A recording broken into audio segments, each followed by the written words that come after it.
ये तो हम सभी जानते हैं कि सांपों की जीभ आगे से दो हिस्सों में बटी हुई होती है, किंतु ये ऐसी क्यों होती है? वेद व्यास रचित महाभारत में इससे संबंधित एक बहुत रोचक कथा है, जो कि कुछ ऐसी है।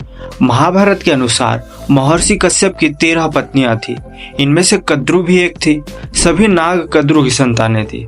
महर्षि कश्यप की एक और पत्नी थी जिसका नाम था विंता। पक्षी राज गरुड़ विंता के ही पुत्र थे। एक बार कद्रु और विंता ने एक सफेद घोड़े को देखा। उसे देखकर कद्रु ने कहा कि इस घोड़े की पूंछ काली है, और विंता ने कहा घोड़े की पूंछ सफेद है। इस बात पर दोनों में शर्त लगी। तब कद्रु ने अपने नाग पुत्रों से कहा कि वे अपना आकार छोटा करके घोड़े की पूंछ से लिपट जाएं, जिससे उसकी पूंछ काली नजर आने लगे और वह शर्त जीत जाए।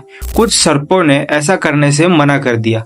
तब कद्रु ने अपने पुत्रों को श्राप दे दिया कि तुम राजा जन्मेजय के यज्ञ में भस्म हो जाओगे। श्राप की बात सुनकर सांप अपनी माता के कहे अनुसार उस सफेद घोड़े की पूंछ से लिपट गए, जिससे उस घोड़े की पूंछ काली दिखाई देने लगी।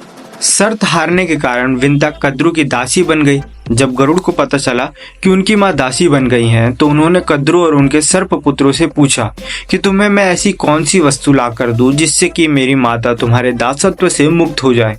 तब सर्पों ने कहा कि तुम हमें स्वर्ग से अमृत लाकर दोगे तो तुम्हारी माता दासत्व से मुक्त हो जाएगी। अपने पराक्रम से गरुड़ स्वर्ग से अमृत कलश ले आए और उसे कुसा यानी एक प्रकार की धारदार घास पर रख दिया। अमृत पीने से पहले जब सर्प स्नान करने गए, तभी देवराज इंद्र अमृत कलश लेकर पुनः स्वर्ग लौट गए। यह देखकर सांपों ने उस घास को चाटना शुरू कर दिया जिस पर अमृत कलश रखा था। सर्पों को लगा कि इस स्थान पर थोड़ा अमृत तो गिरा ही होगा, लेकिन घास नुकीली होने के कारण सभी सर्पों की जीभ टुकड़ों में कट गई। इसीलिए माना जाता है कि तभी से सर्पों की जीभ आगे से दो हिस्सों में बटी हुई होती है।